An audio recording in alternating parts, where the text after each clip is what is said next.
Doctor र इन्जिनियरको झगडा पर्यो भने कसले जित्छ होला? अहिले नेपालमा साँच्चीकै डक्टर र इन्जिनियरको झगडा परेको छ। आउनुहोस् भिडियो हेरौँ। बालन शाह भन्ने छ नि मान्छे, मेरो साथी हो है।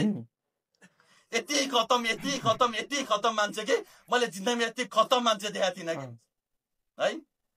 काठमाडौँ त भड्कालमा हाल्यो, देशै भड्कालमा हाल्ला जस्तो भइसक्यो कि यसले है। बिचरा म सिस्टरको लोकल 3 वर्ष भइसक्यो। मलाई एउटा मात्र चाहना थियो कि यसलाई मेयर बनाउनुको है। यसलाई जिताउन अन्त मैले एमडी छोडेर रेसिडेन्सी छोडेर हिँडेको।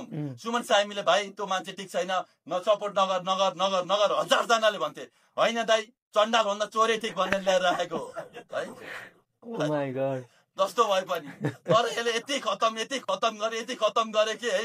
आज हेर्नुहोस् त सिस्टोलमा यसले फोहोर खोल्न नसकेर मैले गएर हरेक घरमा गएर उपचार गरेर सिस्टोलमा गएर मैले त्यहाँ शिविर गरेर 1 वर्षभित्र सबै सिस्टोलवासीलाई जागिर दिन्छु। 1 वर्षभित्र हस्टेल बनाइन्छु, 1 वर्षभित्र बाटो बनाइन्छ। यहाँ 4 वर्ष भयो, पहिला भन्दा खतम भएको छ अहिले। अब यस झगडामा तपाईँ कसको सपोर्टमा हुनुहुन्छ? डक्टर वा इन्जिनियरको? कमेन्ट गर्नु होला।